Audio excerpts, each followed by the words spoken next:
अस्सलाम वालेकुम। Social media के हीरे मोतियों, इस्लामाबाद के अंदर सिक्योरिटी थ्रेट्स 4 जामियात को, यूनिवर्सिटीज़ को बंद कर दिया गया है और कुछ ऐसे स्कूल्स और कॉलेजेस को भी बंद किया गया है जो इंतहाई सेंसिटिव नवीयत के स्कूल्स और कॉलेजेस हैं। इस टाइम देखा जाए तो मुल्क के अंदर इंतखाबात की बहारें हर तरफ, कोई आज़ाद उम्मीदवार पीटीआई की सूरत में, कोई नून लीग की सूरत में, कोई पीपल पार्टी की सूरत में, कोई फजल रहमान वगैरह की सूरत में अपनी कैंपेन चला रहे हैं।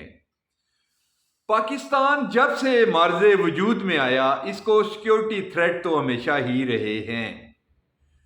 जब कायदे आज़म मोहम्मद अली जिन्ना की वफात हुई तो उसके बाद भी सिक्योरिटी थ्रेट थे। जब लियाकत अली खान की डेथ हुई तो उस वक्त भी सिक्योरिटी खदशात थे। जब ज़ियाउल हक का त्यारा फ़ज़ा में फटा उस वक्त भी सिक्योरिटी खदशात थे। बेनज़ीर को शहीद किया गया उस वक्त भी सिक्योरिटी खदशात थे।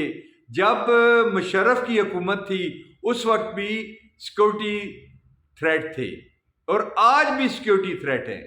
यानी पाकिस्तान के अवाम ने इस सिक्योरिटी थ्रेट को जिस तरह एक खाना होता है उसके तौर पे कबूल कर लिया है। लेकिन ये याद रहे कि ये सिक्योरिटी थ्रेट कहीं मुल्क के अंदर इमरजेंसी लगाने के लिए तो नहीं है। ये सिक्योरिटी थ्रेट कहीं इलेक्शन को सबूटाज करने के लिए तो नहीं है।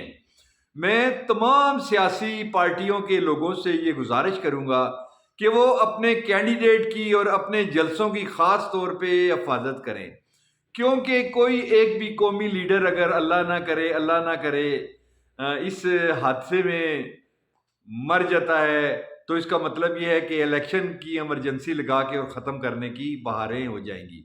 तो मैं यही कहूँगा, कोशिश करें आप हर लिहाज से मजबूती से चारों तरफ देखें। Thank you.